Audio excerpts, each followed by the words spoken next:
Well, good evening. My name's Tyson. I am one of the staff members here at Westside King's Church. I work mostly with our students and our kids ministry, so it's a privilege to be here with you guys tonight and to share. And I'm excited that I get to share here tonight and I get to be with you because I love what this series has been about. As I've been talking with Adam in the office, and he's been telling me the things that have been wrestled through and the conversations that are happening in this series called Fine Print. You see, and you guys know this if you've been in the series, but I'll recap it in case it's your first time. The fine print is the stuff that is skimmed over mostly, but it's crucially important information. And we put this stuff in contracts because it's things that you need to know, but so often we don't even bother looking at it. We just jump to whatever it is that we want. We want that new cell phone, so we just sign on the dotted line. We want that television, that free television with TELUS, so we sign on the dotted line. Little did you know you're paying for it. We do all of these different things because we just want to get the perks. But there's a fine print, and it's important. And we've been doing this, and you guys have been wrestling this out and looking at the life of Jesus. The stuff that we've been guilty of glossing over when we talk about what it means to follow him, what it means to go on the journey with him, to follow the life that he led as an example for us to follow. And we've been guilty of this in the church where we've done this. We've talked about it. We've said God has this incredible plan for your life. And then we hope to stuff some extra information in at the end. But we want you to see the most forefront, the amazing pieces of what it is to follow Jesus. And there are those. So hear me out when I say that. There are amazing pieces. But there's hard parts. That's what has been wrestled out in this series. So I'm excited to be a part of this ongoing conversation with you tonight. And so as we get in, the truth is this. Some of you maybe have grown up in the church. Or maybe you're just hearing this stuff for this guy named Jesus for the first time. But we can all agree on one thing. We really don't like the fine print. And we don't like the fine print because it brings us face to face with things that might make us uncomfortable. We accept these terms and conditions like I mentioned just a minute ago of apps, and we refuse to read any of the fine print because we don't want to come face to face with the understanding of what it's really telling us, because it may mean we've got to change something. It may make us feel uncomfortable. But we sign off on this stuff all the time, even when it says, it's okay for you just to sell my information to the worldwide internet. If you don't believe me, if any of you are playing HQ, okay, at 1 o'clock and 7 o'clock daily, maybe you've noticed that your telemarketing calls have increased since you started playing that game. They have to give out their money somewhere, but we get drawn in, we're like, woohoo! $2,500 split between hundreds of us. $866 is what I win if I get all the way to the finish. But we jump in, but their money comes from somewhere. They're selling it. There's the fine print that says, I'm okay when you put your phone number in to say you can sell my information on the web. Did you know there's also fine print with your cell phone manufacturer that actually tells you, believe it or not, the proper distance to keep your phone away from your ear when talking on the phone? Did you know that it's not right up against your ear? That's actually not the proper way to handle a cell phone. The fine print, depending on your manufacturer, and I didn't go into all the research to see if it was Apple or Samsung or whoever for what distances, but it's about 5/8 of an inch to an inch is how far you're supposed to have your phone away from your ear. To put your phone all the way up to your ear breaks this regulation for some company, I have no idea who they are, about radio frequency exposure, which causes the risk of radiation exposure. Okay? Continuing on, talking about the fine print. There's a cost to all of that sweet binge watching that we do. Besides the embarrassment of Netflix asking you if you're still watching, okay? And it used to be like, have you had a shower today? They changed that. It's just now, are you still watching? And having no friends when you just binge watch Netflix all the time. Is that this: Netflix has the right to disclose all your personal information to third parties. And there's no guarantee over your security. We sign off on that in the fine print. You can't sue them over anything if your credit card gets hacked. If you're on LinkedIn, okay, you accept an agreement that you aren't inviting anyone you don't know to join your network, which by my understanding is the point of LinkedIn and professional networking. But that actually goes against everything that they've designed it to be. And then lastly, for all of you Spotify users, the recent updates in their agreement is that they're collecting information that's stored on your mobile device. So things like your contacts, your photos, all of your media files, and they can do whatever they want with it. We sign off on it. So it's actually not just the life of Jesus that we've skipped the fine print on. But we're so used to it in all of our life, we just sign without thinking. But it's crucially important information for us to know. But the truth is the fine print can be difficult. It can be difficult. Because like I said, it can bring us face to face with things. Maybe things we don't even like. And sometimes it feels easier to just stay where we are. To just stay in our comfortable place. And we don't want to acknowledge that the fine print is there because it could mean changing things, and we're not sure we like the changes. So we just scroll through and we click accept without even considering all the pieces. And we just assume that all of that information that's in the fine print, it's just not going to happen to us, or if we just ignore it and we hope enough, it's just going to go away. And so tonight we'll discover another teaching of Jesus that has been a fine print. Something that we sometimes have liked to tack on at the end of Jesus has an amazing plan for your life. But it cannot be ignored if we're going to go on the journey with him. But before we get into that too far, let's start with a question around your table tonight. So discuss around your table this question, okay? What do you think is the greatest desire or human needs in life? If you had to narrow them down, what is something that each human craves? And I'm talking beyond food and water. Don't just think less about physical needs, more around emotional, psychological, those types of needs. And why? Why do you think those things are necessary for each and every human? So discuss that, and then we'll carry on together.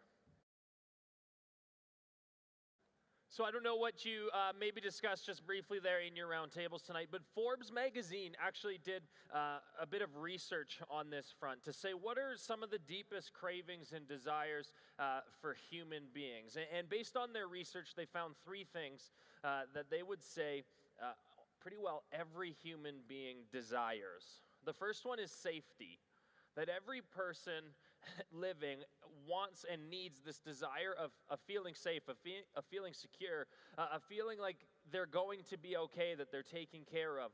All of those things fall into that category. The second thing that they found is that every human seeks and desires belonging.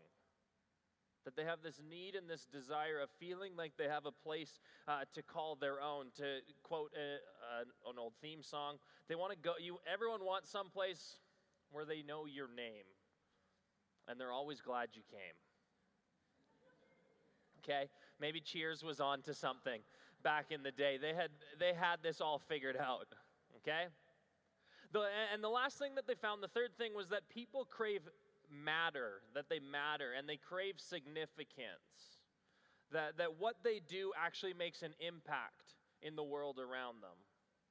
Now, with those three things in mind, as what we see as the most popular responses to what people need, let me read you the fine print teaching of Jesus tonight, which is found in one of the Gospels of John, and it's in chapter 15, verses 18 to 25. It's going to say this. It's going to say, if the world hates you, keep in mind that it hated me first. If you belong to the world, it would love you as its own. As it is, you do not belong to the world, but I have chosen you out of the world. That is why the world hates you. Remember what I told you, a servant is not greater than his master. If they persecuted me, they will persecute you also. If they obeyed my teaching, they will obey yours also. They will treat you this way because of my name, for they do not know the one who sent me. If I had not come and spoken to them, they would not be guilty of sin. But now they have no excuse for their sin. Whoever hates me hates my Father as well. If I had not done among them the works no one else did, they would not be guilty of sin. As it is, they have seen, and yet they have hated both me and my Father. But this is to fulfill what is written in their law. They hated me without reason. So, on the back of what Forbes has done research around that sees these three main things as everyone's cravings in life, we find a teaching of Jesus that tells us the world is going to hate you because of me, but it's okay because it hated me first. In what Jesus is suggesting, seems that at first glance, the three things that we as humans all naturally crave, none of these are actually going to be found in his life. Because if you're hated, well, you're not very safe, you don't really have a place to belong, and you don't really matter. The three things that every human wants seems to get thrown out the window at first glance reading of this tough teaching of Jesus. Now, here's the good news in all of this, okay? There's more to this text than first glance. So don't throw it all out at once and walk out on me tonight to go, well, I'm out, because this is a hard one. The truth is this, is there is going to be pushback in the life of Jesus, but it may not always come in the ways we always expect, or maybe even the ways that we've understood it. Because I think oftentimes this has been talked about in the church as being a jerk for Jesus. We read this text, okay, and we go, if I'm not hated by the world and getting beer bottles thrown at me and doors slammed in my face, then I'm not doing my job. There's other faiths that even believe this. They celebrate the doors being slammed in their face. They do all these things because they go, I'm being persecuted and Jesus told me this was going to happen. And so we become a jerk for Jesus. We yell on street corners. We do all of this stuff that's just not helpful. And we celebrate and say, look, I'm following the text. Jesus said the world's going to hate me, and they're hating me. You see, we've made assumptions in reading text this way to say, and we've assumed that Jesus doesn't care if we're liked or not. That he doesn't really care if we're likable people, if people actually want to be around us or not. We make that assumption when we assume we are to be jerks for Jesus, we are to be hated by the world because this is what the scripture says. But this has actually been a really toxic way of looking at what Jesus is really getting at in this text. You see, Jesus is actually not suggesting that everyone who does not follow him should curse your name. Should point at you and go, I don't want to spend any time with you. Because when we look at the life of Jesus, that's definitely not what Jesus did and how Jesus acted. And it's not what Jesus is getting at when he talks about the world hating you because it hated him first. Because let's just stop for a second with a quick glance at Jesus. And what we see if we were to look more into the life, from 40,000 feet up, we would see the religious systems were the most frustrated with him. The Pharisees, as they were known. And the people who were outsiders in that day in culture, the sick and the lame, the tax collectors, the prostitutes, they actually loved Jesus. They actually loved spending time with Jesus. They loved being in the presence of Jesus. Even though there were moments that Jesus actually pushed them and called them to a new way of living and wouldn't let them stay where they were, they loved being with him. There was something unique to him. That even though they knew something had to change in them, they still wanted to be with this guy. So what's so interesting about this scripture that we just read is actually when we step back and look at the larger context that this scripture is found in. And that's always an important thing to do when we read the Bible. Sometimes we like to cherry pick different things and say, wow, look at what that verse is saying, and we're not looking at the larger picture of things, and we can actually get stuff way out of context. So this conversation around the world hating you as a Jesus follower because it hated him is actually found in the middle of a farewell conversation that Jesus is having with his earliest followers. And in the coming chapters, we have Palm Sunday and Easter, which is right around the corner for us that we'll talk about in the coming weeks. And so Jesus is giving this final push before the scene of Easter begins to unfold. And so often when we talk about this text of the world hating us because of Jesus, we forget about the conversation that he had immediately before this in John 15, verses 9 to 12. Jesus is saying this to his followers. He says, as the Father has loved me, so have I loved you. Now remain in my love. If you keep my commands, you will remain in my love, just as I have kept my Father's commands and remain in his love. I have told you this so that my joy may be in you and that our joy may be complete. My command is this: love each other as I have loved you. love each other as I have loved you. You see, this warning of hatred from the world comes off the back of a conversation to love, a push to love.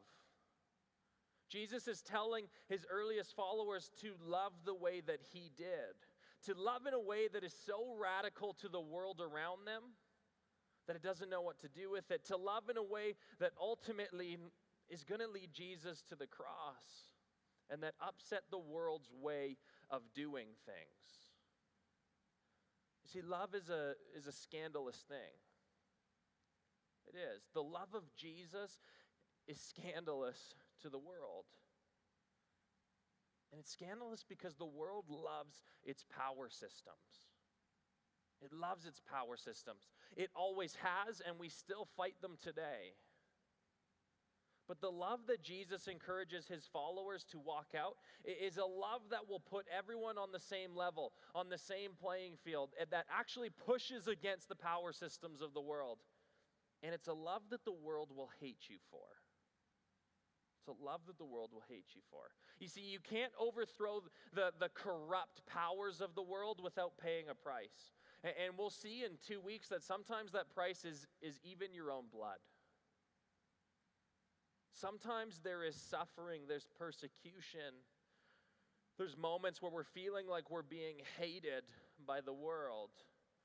That's actually going to come from living out a radical love. Because the love of Jesus that he's calling his followers to begin to walk out is a love that pushes back against the status quo, against the way that things are. But the truth is that our world, and sometimes us even as individuals, we would rather fight to keep things the way that they are because they're comfortable, because we like where we find ourselves in the system, in the hierarchy. See, it was a radical love and a push against the power structures of Jesus' day and standing for truth that ultimately creates a mob that wants to get rid of Jesus. That's going to start shouting, "Crucify him." He gets hated. Jesus gets hated because he pushes back against the way that things are, the way that they've always been. And he actually comes in and says, there's a better way to be human. And it's this way. There's a better way to engage with the world around you. But that means there's no more hierarchy. And we don't like that. The world doesn't like that. We love our hierarchy. And this happens both in and outside of the church. Okay? And sometimes without even us thinking about it, or without even us consciously admitting to it or understanding that we're even doing this. Naturally, we've been guilty in the church of celebrating the clean, long-standing Jesus follower, whether we mean to or not. They can be celebrated, more than the person who just found themselves in a seat and is day one in the journey of following Jesus. We say, wow, look at that person that's been there for 60 years and has no tattoos or piercings, has never let alcohol touch their lips, has never been into a movie theater. And we're like, wow, what a Jesus follower. We've done that. We've been guilty of it. But the love of Jesus puts them on the same playing field, both in pursuit of Christ. It doesn't matter if it's day 1 or day 600. That's really not even that far of a gap when I think about it. It's like not even 2 years. But I need to go into the thousands, but I'm not good at math. That's why I'm here. But it doesn't matter. They're all on the same playing field. Outside of the church, we celebrate the celebrities, their achievements, the wealthy, the famous. We strive and we chase after it. We go, I want the life that looks like that. And we make comments against people of different social status or situations. But actually, the love of Jesus claims that they matter and deserve as much love and attention as the wealthy and the famous or the attractive or whoever it is in this hierarchy that our system and our world has created in its brokenness.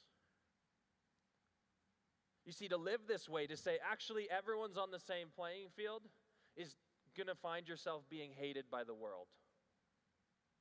It is. Because it's pushing against the way the world wants things to stay. Jesus in this text in John is saying that to follow him, to go on the journey with Jesus, it's going to be costly. And so we have to be ready to experience the same sort of conflict that he has seen in his life that we can read about, and he's soon going to endure for his early followers that didn't know what was coming. We can read the whole story in hindsight. Jesus is saying the cost is going to be this, that the hatred he pertinently witnessed and experienced is going to continue with them if you're going to follow him. But remember where the hatred came from, where the pushback came from, where the tension begins to rise. It came from the powerful, both inside and outside the religious systems of the day. It came from the status quo. It came from the top of the food chain. You see, the hatred Jesus is talking about is not being a jerk for Jesus and celebrating it and saying, wow, everyone around, I don't have any friends, but Jesus is pumped. In fact, look at the stories. The people of the world loved Jesus. The people of the world loved Jesus. Not all of them, again, there's a power struggle there. But the outsiders, the women, the tax collectors, the prostitutes, the unclean of the day, the sick, they all loved Jesus. They climbed trees, they fought crowds, they did whatever they had to try to get with Jesus.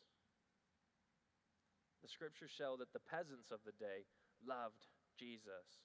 Why? Because he stood up to the powers that were belittling them. And he helped a lot of them out. Jesus was a man of the people. He cared for people deeply. And again, some of them had Jesus even calling them to a new way of living, sometimes quite sternly, sometimes trying to flip their life around very quickly to say, you can't keep going this direction. He didn't leave them where they were. Yet even when they were called to new life, they loved who Jesus was. They loved him. Because Jesus levels the playing field. That's what he does. Jesus brought a voice to the voiceless. He brought significance to the people that the world called insignificant. He brought belonging, a family, to the people that didn't have any belonging. Here's the big light bulb for us to think about. If you live like Jesus, people will still love you. Actually, you might find more people loving you than even before. They'll be curious about, to use a church word, your holiness, okay? They'll probably wrestle with your faithfulness to go, why do you do this? And why are you so committed to it? But for sure, you'll still be loved. You will. Because you'll have treated them as Jesus did. Remember where the hatred came in Jesus' life. The powers of the world, not necessarily the people of the world. See, those are two very different things, the powers of the world and the people of the world. You see, the powerful religiously and culturally, they didn't like Jesus because he talked about a new way to be and to live. And so the Jesus life is dangerous for our power systems. And the powers are not going to go down without a fight, okay? They try to fight back. It's why at the end of the day, in 2 weeks, we're going to see them yell out, crucify him, because they want it gone. They want to go back to the way things were. They want this uproar of this new way of being to finally be silenced. You see, Jesus in this conversation with his disciples is another reminder for people who are going to follow Jesus that what they are about to witness, this victory that's going to come through the cross, is going to have to be carried out by followers. The victory that comes through the cross is going to be implemented by the means of the cross carrying forward. You see, one of the dangers is too easily we look at Easter and we say that Jesus died on the cross, and so there's going to be no more dying to do. There's no more suffering to go through because it was done there. But Jesus says here, if I'm going to be persecuted, you will be as well. But again, hear this. It'll be because of the radical love that goes against the grain of the world, that pushes back, that doesn't settle, that says there's a better way for us to do this. Now, there will be moments, okay, that people hate just because they simply hate God or the idea of Him, and sometimes nothing that we do will necessarily be helpful to them. Now understand, that's just another power struggle of wanting to not submit to anyone or anything. It's going to happen. Yet we still love. We still love. There will be moments we face persecution from those inside the church building. What's so interesting is that the first century tensions often flared up between the local synagogues from which they came.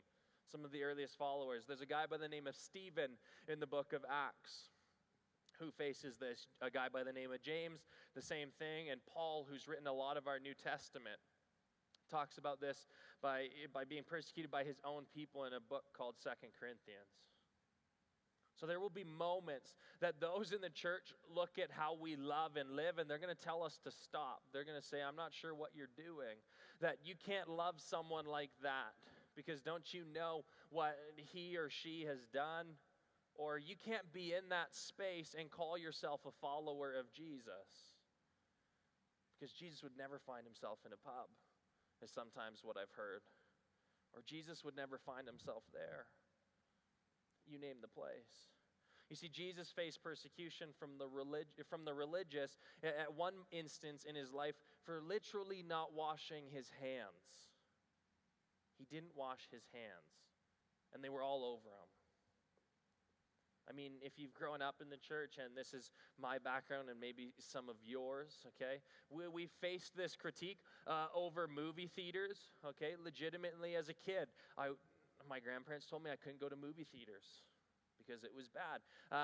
Dancing, we all know what dancing leads to, right? So we can't do that. Card games, you can't play card games, okay, because I don't know, I'm not even going to get into it. But you name it. You name it. There have been moments that we have persecuted our own over really silly things, ridiculous things that some of us look at now and are like, what in the world? And then our kids are going to do the same thing, and they're going to go, what in the world? Because we sometimes make those mistakes. Right? Like there was a day you couldn't be a Jesus follower and bring a coffee into the service. Like that did not go together because there was like this velvet red carpet, and we could not have coffee spilling on that. Am I right, Emily? We grew up in the same church. So she probably remembers that red velvet carpet, right? There was no coffee in that place. That was the holy place of red carpet and pink pews. So thank God that place is gone and we've moved on. But, right? Just for kicks, if you're really interested, you can go look at the scriptures where Jesus is being hassled. There are times it is culture's powers that hassle him, but lots of time it's from the faith system in the day. They were comfortable. Sometimes as a church we've come this way. We've become comfortable in our way of life. We don't want to make changes. We don't want to be inconvenienced. We don't maybe even want to make sacrifices to step out and do something different. So sometimes we'll face the tension inside. And then there'll be suffering outside in the world. And in the ways that we push against the powers of culture. By loving the world's unlovable. By caring for those who say they did this to themselves, they deserve this treatment. Or they deserve to be in the situation that they're in because of the choices that they made. It's ridiculous. Jesus is making this really clear. If you want to follow him and decide to give your life to it, you may take a few hits along the way like he did. But if you're going to be persecuted as a Jesus follower, if you're going to be hated by the world as a Jesus follower, let it be for the right reasons. Let it be for caring for the people of the margins of society. Not for hanging a law over people's heads of how they've messed up and how they've fallen short and how much they need help. Let it be for standing against the powers that belittle people than for staying in our hierarchy of comfort and talking about how they could become more like you. Let it be for serving without any conditions or prerequisites. than for serving those only that fit us or if it feels comfortable for us. Let us serve with joy. Create opportunities to love like Jesus did, wherever we have the opportunity, without any sort of prerequisite. The one big thing that Jesus left for those who are going to follow him, is to love. To love like he loved. Jesus reflected the love of God the Father to his followers, and now he says it's the followers' turn to show that love to the world around them. And it's out of loving as Jesus did that will lead you to facing hatred from the world. But it's a love that everyone is desperately trying to find. It's a love that levels the playing field. It's a love that changes a culture, but it's also a love that's costly. It's a love that's costly. It's a love that upsets the world's orders and way of doing things, but it's a love that fights for safety and for belonging and for significance and mattering for all people. So if you want, you can stick around tonight by discussing around your tables this. First, and it's not up on the screen, but first, what are the powers of culture today that we have to push back against?